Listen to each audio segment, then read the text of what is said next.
பிரபலியமா இருக்கக்கூடிய இந்த பழமையான தற்காப்பு கலையை உலகம் எல்லாம் கொண்டு போறதுக்கு முதலா தனி ஒரு ஆப் வடிவமைச்சிருக்கிறோம். அதுல நம்ம சிங்கப்பூர்ல இருந்து அந்த ஆப்பை வடிவமைச்ச கார்த்திக் ஐயா கூட வந்திருக்காங்க. ஐயா இங்க உட்கார்ந்தீங்கன்னா எங்களுக்கு என்ன பெருமையா இருக்கு ஐயா. நம்மளுக்கு சொந்த ஊர் திருப்பூர் தான், இருந்தாலும் அவங்கள பற்றி ஒரு சில வார்த்தைகள் சொல்லணும்னா, கிட்டத்தட்ட ஒரு நம்ம தமிழ்நாட்டுல பெரிய அளவுக்கு இருக்கக்கூடிய ஒரு 4 கட்சி இருக்குது. எந்த கட்சின்னு சொல்ல விருப்பப்படல. அதுல ஒரு கட்சிக்கு இணையதளம் வழியா சாப்ட்வேர் அந்த இதெல்லாம் பண்ணி கொடுத்தது ஐயா தான். நம்ம தமிழ்நாட்டுல இருக்கக்கூடிய 4 பெரிய கட்சியில ஒரு கட்சியில அவங்கதான் அந்த இதெல்லாம் செஞ்சுட்டு இருக்காங்க. அவங்க வெளியா அவங்களுக்கு பேச தெரியாது. அவங்க தொழில்நுட்பம் தான் அந்த கட்டமைப்புக்கு அத்தனைக்கும் காரணம். இந்த மாதிரி இன்னும் நிறைய எஃபெக்ட் செஞ்சு கொடுத்துருக்காங்க. அது மட்டும் இல்லாம அவங்கள பத்தி நிறைய சொல்லலாம். அவங்க ஒரு ஆராய்ச்சி பண்ணிட்டு இருக்காங்க, விஞ்ஞானின்னு சொல்லலாம். ரோபோ வச்சு நிறைய விஷயங்கள் பண்ணிட்டு, நம்ம வெப்சைட்ல எல்லாம் பாத்தீங்கன்னா ஒரு ரோபோ லான்ச் பண்ணி தந்திருக்காங்க. அது கேள்விக்கெல்லாம் பதில் சொல்லும். அந்த மாதிரி நம்ம வெப்சைட்ல இது பண்ணிக்கிட்டு நம்ம அதுல பேசினா திருப்பி அது என்னெல்லாம் கேட்டாலும் சொல்லி தரோம். இது மட்டும் இல்லாம நம்ம இத உலகம் ஃபுல்லா கொண்டு போறதுக்கு நிறைய கட்டமைப்பு பண்ணி தந்திருக்காங்க. இப்போ மொபைல் ஆப் ஒண்ணு இதுல நாங்க வெளியிடுறோம். அதுக்கடுத்தால நம்ம வீர நிகழ்ச்சி இன்னும் நிறைய சொல்றதுக்கு, ஐயாவை பற்றி பேசுறதுக்கு எல்லாம் நம்ம தலைமை தாங்கி இருக்கக்கூடிய ஐயாவை பற்றி பேசுறதுக்கு, நம்ம காவல்துறை ஐயாவை பற்றி பேசுறதுக்கு எல்லாம் நிறைய செய்திகள் இருக்குது. இப்ப எல்லாத்தையும் உற்சாகப்படுத்துற மாதிரி ஒரு சின்ன டெமோ ஒரு நிகழ்ச்சி பார்த்துட்டு அதுக்கு அடுத்தால நம்ம அதை பற்றி பேசிக்குவோம். தயார்?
அடுத்தது நெக்ஸ்ட்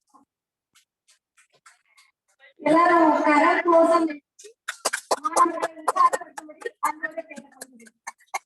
நீங்க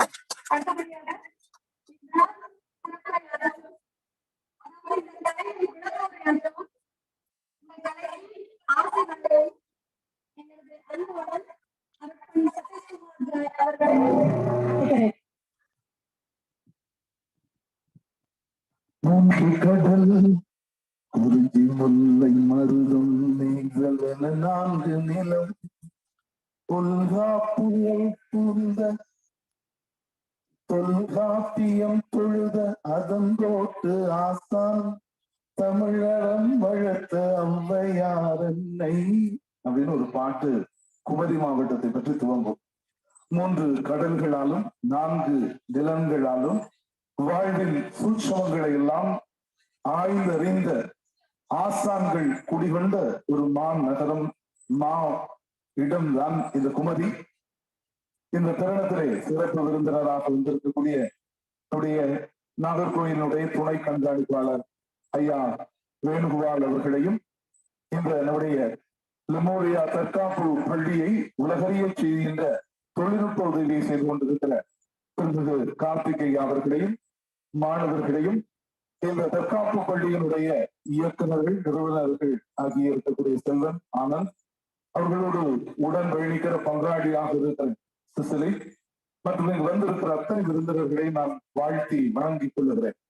இந்த தற்காப்பு பள்ளிக்கு லெமோரியா என்கிற பெயர் மிக மிக பொருத்தமானது. ஏனென்றால் நீண்டு நிமிர்ந்து குமரி கண்டம் என்று இந்த இந்திய கடலிலே ஆஸ்திரேலியாவை இணைத்துக் கொண்டிருக்கக்கூடிய ஒரு மாபெரும் கண்டம் லெமோரியா துறைந்து இருக்கிறது.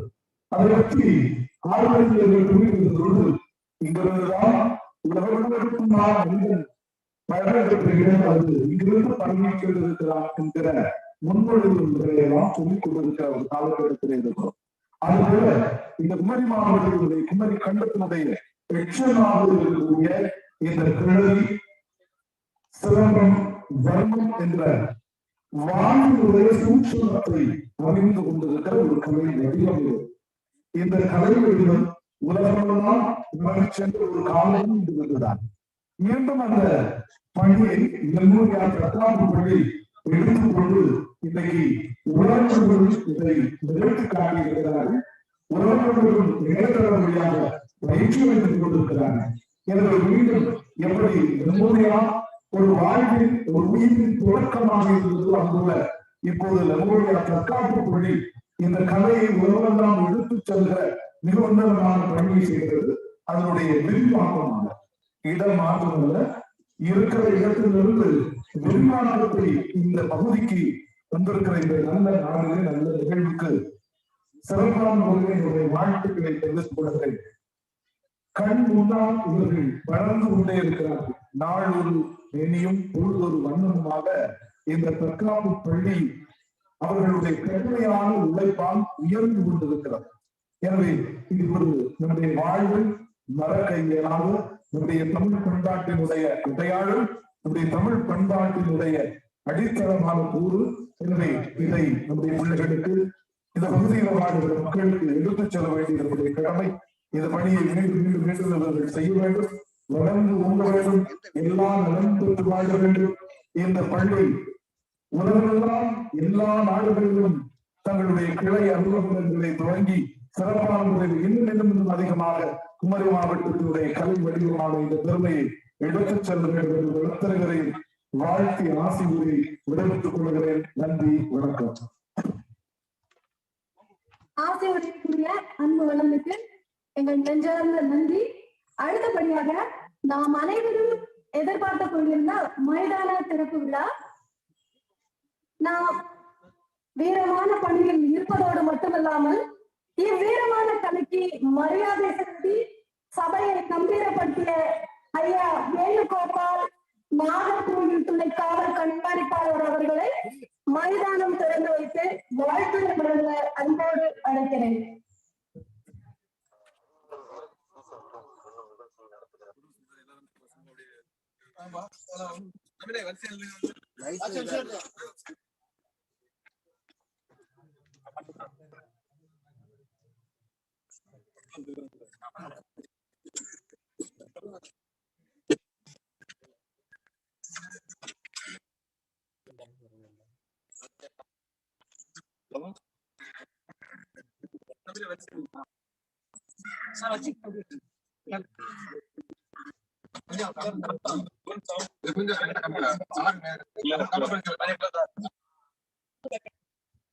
அவங்க எங்க வைக்கணும்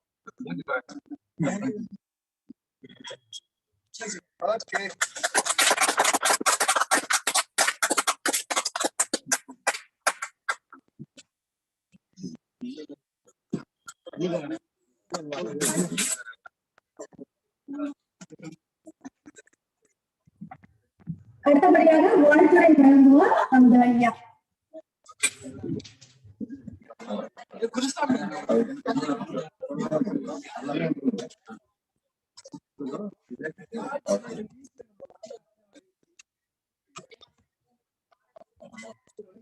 அனைவருக்கும் வணக்கம்.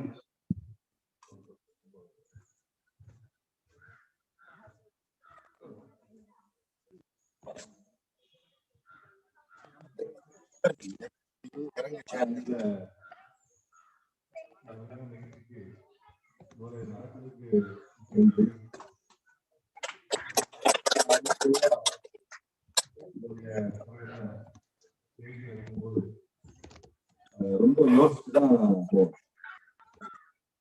ஒரு உதாரணத்துக்கு யாராவது கேன்சர்ல போவாங்க, ப்ரமோஷன்ல போவாங்க. போகும்போது கூப்பிட்டு வாங்க அந்த விழா வந்து கூப்பிடுவாங்க. அவரு எவ்வளவு மோசமா வேலை பார்த்தாலும் டிரான்ஸ்ஃபர்ல போகும்போது அவன் ரொம்ப நல்லா வேலை பார்த்தாரு, ரொம்ப சிறப்பா பேசலை செஞ்சாரு, அந்த பண்ணாரு அப்படி கொஞ்சம் நல்லா அனுப்புவாங்க. எனக்காக விரும்புவாங்க. ஆனா நான் பின்னாடி போவேன்.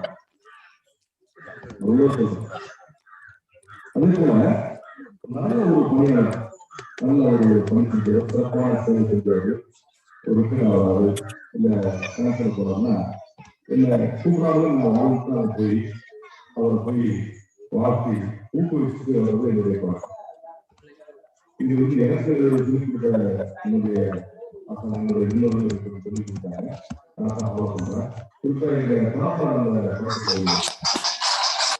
அதுக்கப்புறம் எங்க ஏரியால யாராவது இந்தியாவில் இருந்தாங்க, அவங்க எவ்வளவு மோசம் பரவாயில்லை சொல்றது, அவங்களுடைய தேவைகளுக்கு போய் சேவை செய்யறது நல்ல பழக்கம். எங்களால் முடிஞ்ச அளவுக்கு அனுப்பிச்சுவாங்க.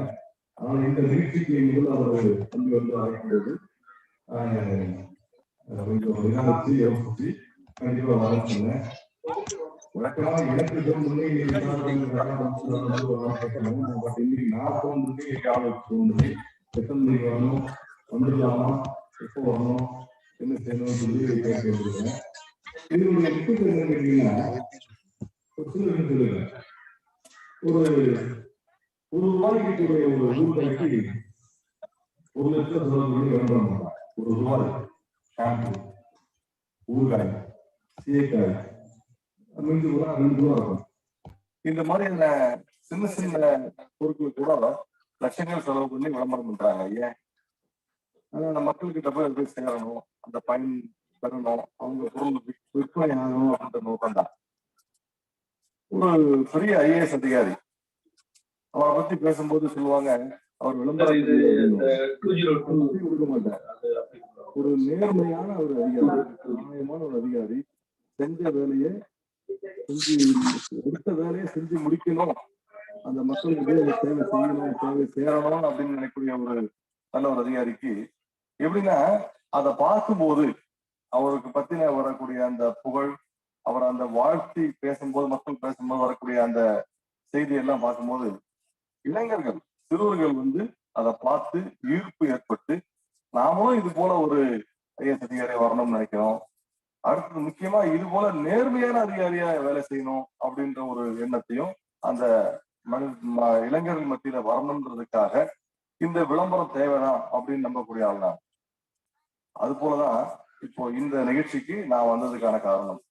தம்பி என்னை கொஞ்சம் முன்னாடி சொல்லியிருந்தாருன்னா நல்ல ஒரு பிரபலமான ஒரு ஆளை கூட நான் அழைத்து வந்திருப்பேன். ஒரு சினிமா நடிகரையோ நடிகையோ அல்லது காமெடி ஆக்டர்ஸ். அப்புறம் அந்த கலக்க பூஜார் மதுரை முத்துனுடைய க்ளோஸ் ஃப்ரெண்டு நீங்க சொல்லியிருந்தீங்கன்னா கண்டிப்பா அவரை கூட வர வச்சு பேச வச்சிருக்கலாம். நல்ல ஒரு கூட்டம் வந்திருக்கும். நீங்க தம்பி வந்து கூட்டம் வரலன்னு வருத்தப்பட்டீங்க, அது ரொம்ப நியாயமான வருத்தம் தான். ஏன்னா இது மாதிரியான நிகழ்ச்சிக்கு எல்லாத்துக்குமே விளம்பரம் ஒண்ணு தேவைப்படுது. I really thank mister Karthik from Singapore has come down from there to promote this art. இந்த கலையை வந்து நம்ம வந்து எல்லா பக்கமும் கொண்டு போகணும்னா கண்டிப்பா அதுக்கு விளம்பரம் தேவை. இப்போ உண்மையான கதைக்கு வருவோம். நம்மளுடைய இந்த கலை இது எங்க துவங்குச்சு, யார் கண்டுபிடிச்சாங்க அப்படின்ற ஆராய்ச்சி எனக்கு தேவையில்லை.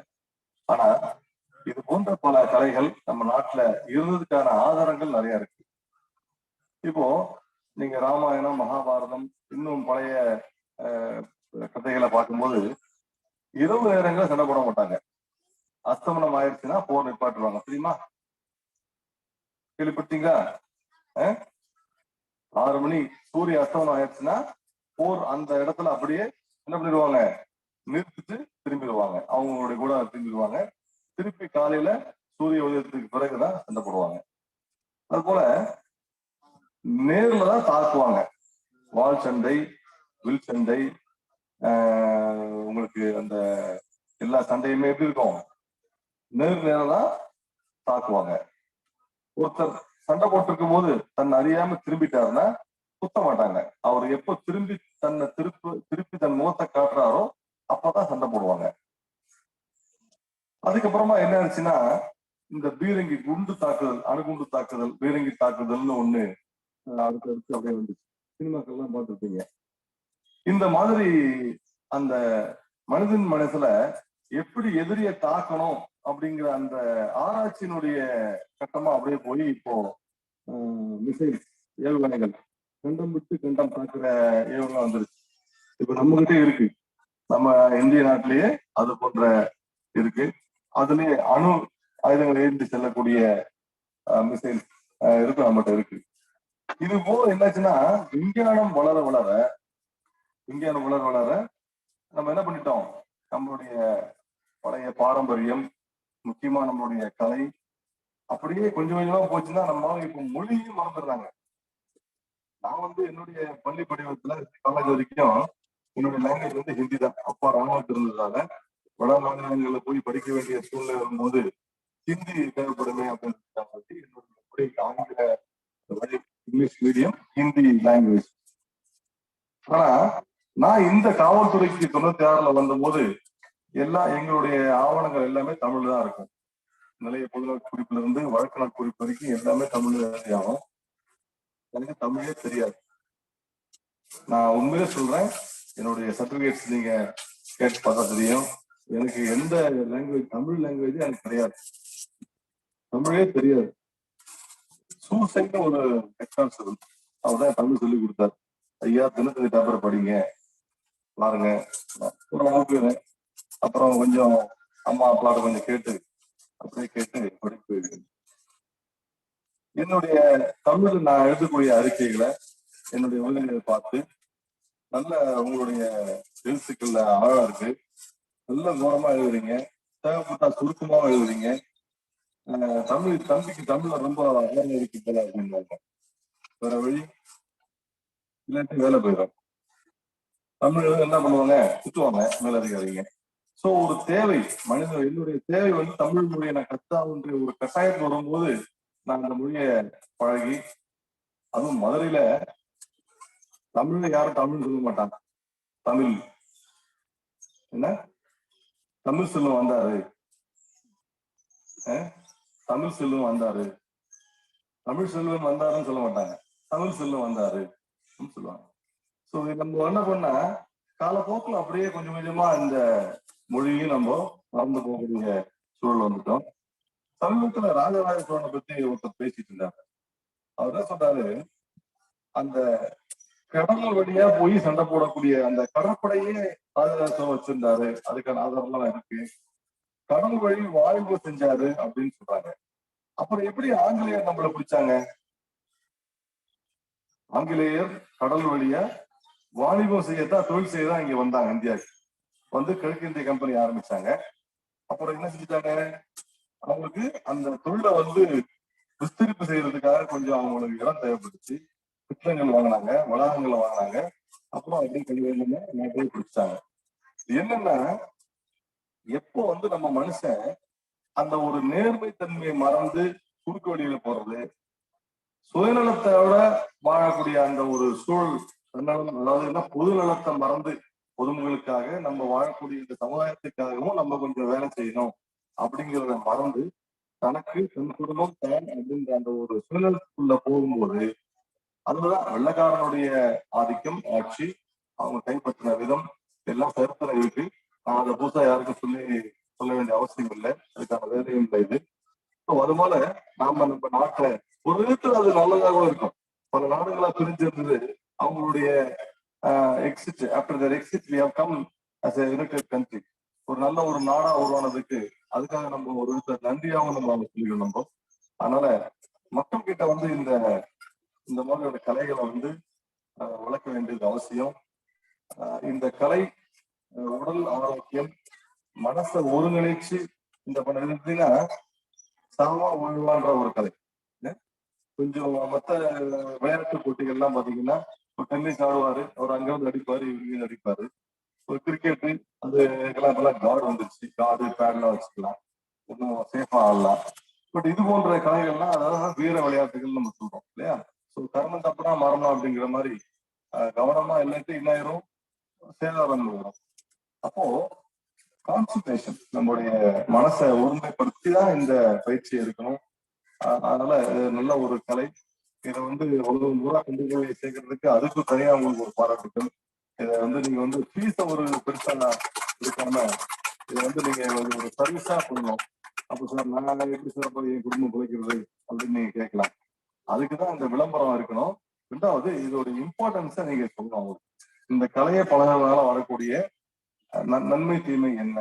இப்போ நீங்க அமெரிக்கா போல நாடுகள்ல நம்ம நாட்டுல துப்பாக்கி கொண்டு போக முடியாது, அறுவாலும் கொண்டு போக முடியாது. அறுவாலை கொண்டு போனா அவங்களை ரைடுவாங்க, துப்பாக்கி கொண்டு போனா கொலகாரன்றுவாங்க, இல்லாட்டி நம்மள அறியாம ஏதாவது தப்பு பண்ணிடுவோம். அப்போ இந்த மாதிரி இந்த கலைகள் வந்து கண்டிப்பா அவங்கள இருக்கிறதுக்கு முக்கியமா பெண்களுக்கு நீங்க சொல்லி தரணும். அது என்னுடைய மிகப்பெரிய வருத்தம். நீங்க வந்து என்ன சொல்றது, நல்லா உங்களை இந்த இடம் உண்மை சொந்தாரமா வாடகை. அதனால இப்போ நீங்க இளைஞர்கள் பசங்களா வச்சிருக்க மாதிரி பொம்பளை பிள்ளைக்கும் இந்த கலைகளை நீங்க கொடுத்துருக்காங்களா, இருக்காங்களா? ஓ வாங்க, வெரி குட். சரி, அது போல அது மாதிரி சொல்லிக் கொடுங்க. அப்புறம் இப்போ பாத்தீங்கன்னா இந்த இந்த இந்த கலைகளை வந்து இப்போ வந்து நான் ஒரு ஸ்கூலுக்கு போயிருந்தேன்.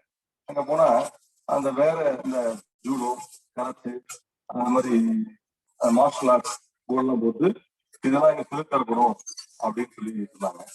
அப்போ அவங்ககிட்ட கேட்டேன், நம்மளுடைய பழைய சிலம்பு இவ்வளவு கலைகள்லாம் அதுக்கெல்லாம் இப்ப யாரும் டீச்சர்ஸ் இல்லை சார் அப்படின்னாங்க. நான் வேணா 2 பேரை சொல்றேன் அப்படின்னு. ஏன்னா எனக்கு காலையிலும் கும்பலி தேக்கடியில வந்து ஒரு இன்ஸ்டியூட் தெரியுமா? தேக்கடியில பெரிய இன்ஸ்டியூட் இருக்கு.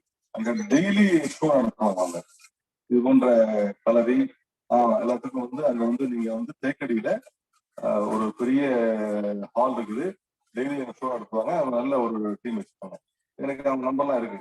நான் அப்ப வந்து வர சொல்லுவான்னு கேட்டேன். அப்போ அந்த ஸ்கூல் பிரின்சிபல் சொன்னாரு, சார் சேர மாட்டாங்க சார் அப்படின்னாங்க. ரொம்ப வருத்தமா இருந்துச்சு எனக்கு. ஏன் அப்படின்னா, இல்ல சார் அது பேரண்ட்ஸே வந்து என் பையன் கராத்தே பழகுறான், என் பையன் ஜூடோ பழகுறான் அப்படின்னு சொன்னாதான் சார் அவங்க கொஞ்சம் பெருமையா நிற்கிறாங்க அப்படின்னாங்க. நான் அதை வந்து குறைச்சு சொல்லல. பட் நீங்க பேரண்ட்ஸ் கிட்ட அவங்க கிட்ட உட்கார்ந்து அந்த இன்ஸ்டியூட் அட்மிஷன் போடும்போது அவங்க கிட்ட பேசணும். ஒரு சான்ஸ் கேட்டு அந்த ஒரு கான்ஃபரன்ஸ் ஹால் மாதிரி மொத்தமா சேர்ப்பாங்க இல்லையா, அவங்க முன்னாடி இது போல ஒரு டெமோ நடத்தி நீங்க சேர்றீங்களோ சேர்லையோ, பட் இப்படி ஒரு ஆர்ட், இப்படி ஒரு கலை நம்ம நாட்டுல இருக்குது, இதுக்கெல்லாம் பயன்படும், தேவைப்படும். முக்கியமா பெண் குழந்தைகளுக்கு வயசு தேவைப்படும். நீங்க ஒரு டெமோ பண்ணீங்கன்னா அவங்களுக்கு அப்ப நிறைய ஸ்டூடெண்ட்ஸ் வர வாய்ப்பு இருக்கு. நீங்க ஸ்டூடெண்ட்ஸ் வரணுமேன்ற எண்ணம் இல்லாம இந்த கலையை வளர்க்கணுன்ற இந்த எண்ணத்தை, நல்ல எண்ணத்தை ஒரு சின்ன உதாரணம் சொல்றேன். காமராஜர் கிட்ட போய் என்ன பண்ணுவார், முதலமைச்சர் இருக்கும்போது போய் இந்த மாதிரி தலைவரை ஒரு 20 பேருக்கு நீங்க நினைச்சா மெடிக்கல் காலேஜ் சீட் கொடுத்துலாம், உங்களோட கோட்டா இருக்குது அப்படின்னாங்க. அப்படியா, என்ன செய்யறாங்க, ஒரு 100 பேரோட அப்ளிகேஷன் ஃபார்ம் வச்சாங்க. கதையை கேட்டிருப்பீங்க, நல்லா கேளுங்க ஒரு நிமிஷம். காமராஜர் கிட்ட ஒரு 20 சீட்டு சிஎம் உடைய கோட்டால கொடுக்கலாம்னு சொல்லி இருக்குது, நீங்க பார்த்து கொடுங்கன்னு சொன்னாங்க. ஒரு 100 அப்ளிகேஷன் ஃபார்ம்ஸ் அங்க மேல டேபிள் வச்சுட்டாங்க. யாரு கொடுப்பாரு? காங்கிரஸ்காரர் கொடுப்பாரா, ஜாதிகாரனு கொடுப்பாரா, அவர் தொகுதியில எம்எல்ஏ ஜெயிச்சார் இல்லையா அந்த தொகுதிக்காரனு கொடுப்பாரா, இல்ல கை கால் போனவங்களுக்கு கொடுப்பாரா, ஹேண்டிகேப்ட் கொடுப்பாருப்பா அப்படின்னு இப்படி எல்லாம் இங்க அந்த கூட இருந்தவங்க எல்லாம் சிந்திச்சுட்டு அந்த அப்ளிகேஷன் வச்சுட்டு வந்தாங்க. இவரு சாப்பிட்டுக்கிட்டே என்ன பண்ணிட்டாரு, எப்படி ஒதுக்குறாரு, இவ்வளவு பேருக்கு தான் அவருடைய கோட்டால சீட்டு தரணும்னு சொல்லி முடிவு பண்ணாருன்னு எல்லாருக்கும் ஒரே குழப்பம். பாரு பாரு கேட்டாராம் தலைவரா, இந்த மாதிரி எப்படி 20 பேர் நீங்க தேர்ந்தெடுத்தீங்கன்னாரா, அந்த பெற்றோர் அப்படின்ற இடத்துல யார் கையெழுத்து போட்டிருக்கா பாருந்தாரா. அந்த மாணவன், அதாவது அப்ளிகேஷன் ஃபார்ம்ல இருக்கக்கூடிய அந்த மெடிசின் சீட்டு கேட்ட அந்த அப்ளிகேட்டுடைய பேரண்ட்ஸ் நேம்ல யார் கையெழுத்து போட்டிருக்கா பாருன்னு கேட்டாராம். அதை பார்த்தா எல்லாம் கைநாட்ட ஆரம்பிச்சா. என்ன அர்த்தம்? அவனுடைய பெயரையே கையெழுத்தா. நிறைய பேர் நம்ம ஊர்ல எழுத தெரியாது, ஆனா கையெழுத்து போடுவாங்க தெரியுமா? சொல்றேன், நிறைய பேருக்கு சுத்தமா ஒரு வாக்கியம் கூட தமிழ் எழுத வராது, ஆனா அவங்க கையெழுத்த வந்து தெளிவா போடுவாங்க. அப்படி இருக்காங்க, நிறைய பேர் இருக்காங்க. நான் நிறைய பேர் காட்டுவேன் உங்களுக்கு. டெய்லி அக்யூஸ்ட பிடிக்கிறோம், விசாரிக்கிறோம், கையெழுத்து வாங்குறோம். நான் என்ன படிச்சிருக்கேன்னா 8 படிச்சிருக்கேன்னு கையெழுத்து போட்டுனா போடுவோம். சரி, இந்த ஒரு வரி எழுதுறானா எழுதுறாரு. ஆனா அந்த கையெழுத்த கூட போட தெரியாத ஒரு தவப்பனார், படிக்காம இருக்கிறவருடைய பையன் படிக்கட்டும்னு நாம விடலாம். இந்த எண்ணம், இந்த முடிவு எப்படி வரும்? இப்படி ஒரு முடிவு, அதுக்கு டாக்டர் பட்டம் கொடுக்கலாம் அவருக்கு. அது எப்படி வரும்னா, அந்த எண்ணம் எப்படி வரும், அந்த செயல் வரும்னா, உள்ளுக்குள்ள நல்ல எண்ணம், மக்களுக்கு சேவை செய்யணும், இந்த நாட்டு மக்களுக்கு நான் சேவை செய்யணும், நான் செஞ்சே தீருவேன் அப்படின்ற அந்த எண்ணம் உள்ளுக்குள்ள உள்ளார ஊருக்கும் போதுதான் இந்த மாதிரியான செயல்பாடுகள் வெளியில வரும். ஆமா, அதனால உங்களுடைய இந்த சேவை தொடரட்டும். இது போன்ற சேவைகளோட கொஞ்சம் செய்யணும்னு கேட்டுக்கிறேன். என்னுடைய ஆதரவு என்னைக்குமே இருக்கும். அப்ரோச் பண்ணுங்க. நன்றி, வணக்கம். ஐயாவின் விருப்பத்திற்கு இணங்க பெண்ணின் ஒரு சிறந்த நிகழ்ச்சி ஒன்று ஏற்பாடு செய்யப்பட்டுள்ளது. ஆசாத்தி அனுஷா அவர்கள் சிலம்பம் சுற்றுவார்கள்.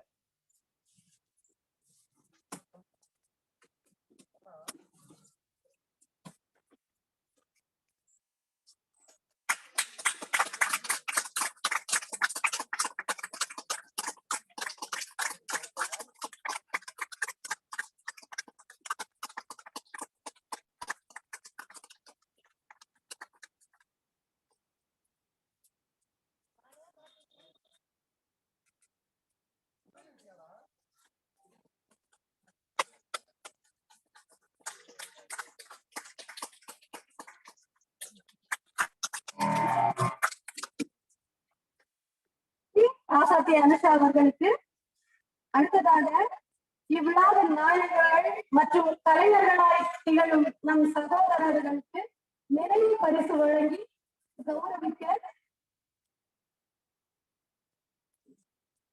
மாணவர்களுக்கு நினைவு பரிசு வழங்குவதற்கு முன்பு சிறப்பு விருந்தினராய் வந்திருக்கும் ஐயா திரு வேணுகோபால் ஐயா அவர்களுக்கு லெமோரியா செல்வன் அவர்கள் நினைவு பரிசு வழங்கி களரி மக்கள் பண்பாட்டு மைய இயக்குனர் அருள்பணி சதீஷ்குமார் ராய் அவர்கள் வழங்கி கௌரவிப்பார்.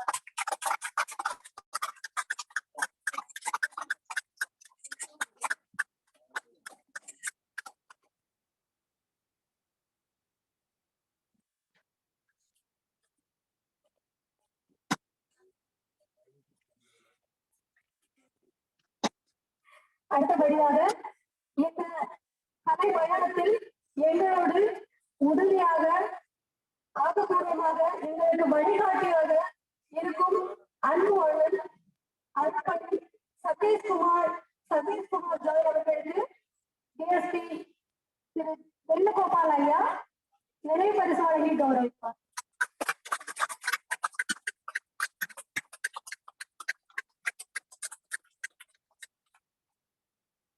அடுத்தபடியாக இந்த கலை உலகறிய செய்ய இன்று 24 நாடுகள் பயணம் செய்து கொண்டிருக்கிற நம்மளுடைய கலை அத்தனையும் பயணம் செய்வதற்கு முதல் காரணமாக இருக்கும் ஐயா திரு கார்த்திக் அவர்கள் சிங்கப்பூரில் இருந்து இந்த நிகழ்விற்கு வந்திருக்கிறார்கள்.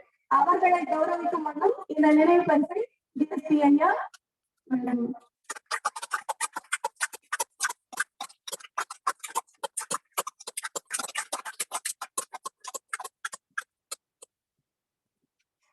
இவ்விழாவின் நாயகர்கள் மற்றும் கலைஞர்கள்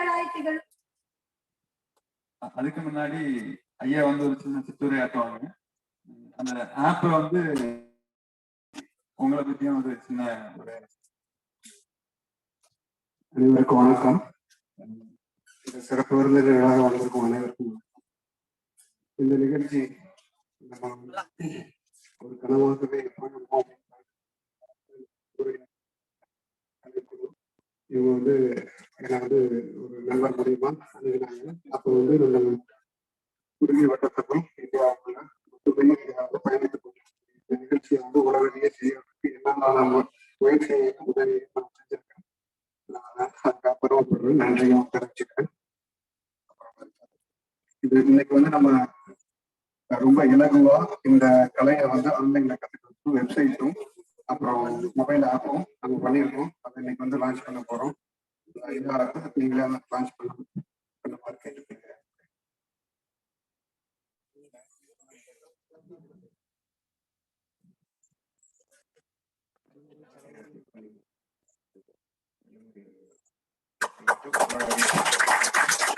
மெமோரியல் மொபைல் ஆப் ஆண்ட்ராய்டிலும் iOS-லும் இன்னைக்கு லான்ச் பண்றோம். மெமோரியா அப்படின்னு சொல்லிட்டு மார்ஷியல் ஆர்ட்ஸ் சொல்லிட்டு பிளே ஸ்டோர்லையும் iOS ஆப் ஸ்டோர்லையும் சர்ச் பண்ணிக்கலாம் வரும். நன்றி. குழுவான தாக்குதல் அந்த நினைவு அஞ்சலி அதுக்காக நான் போகுது.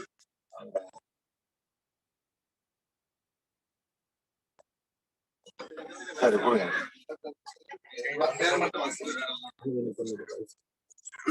முதல்படியாக ஆசான் மதுரானந்தன்,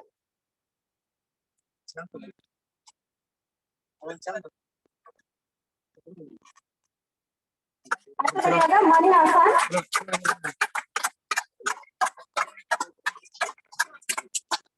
அடுத்தபடியாக மணி ஆசான், அடுத்தபடியாக விஜய் ஆசான், அடுத்தபடியாக அஜய் ஆசான்,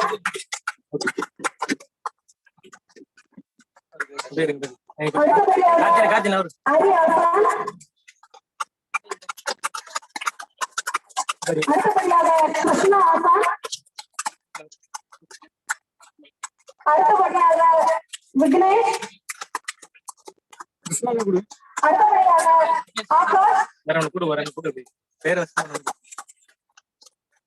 அடுத்தபடியாக கார்த்திக் ராஜா, அடுத்தபடியாக அனந்தராமன், சங்கர், அனுஷா, விக்னேஷ்,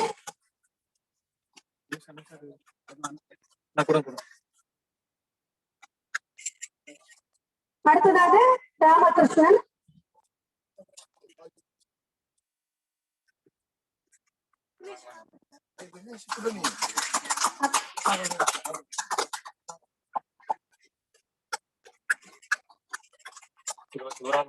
இத்தனை நேர நெருக்கடியிலும் எங்களுக்கு பரிசு வழங்கி கௌரவித்த ஐயா திரு வேணுகோபால் ஐயா அவர்களுக்கு எங்களுடைய நெஞ்சார்ந்த நன்றி.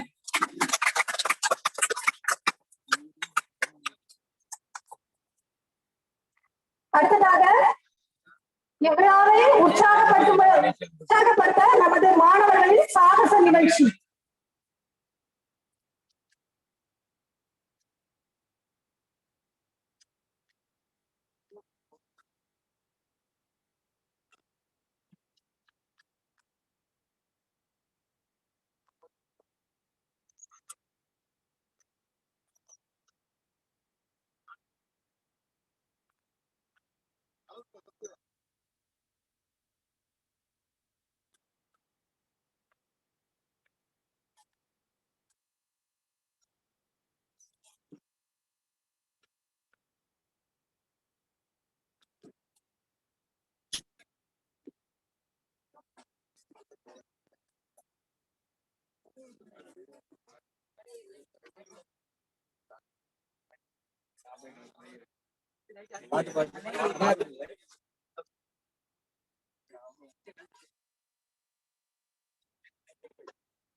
வண்டல் கம்பத்துக்கு வாங்க.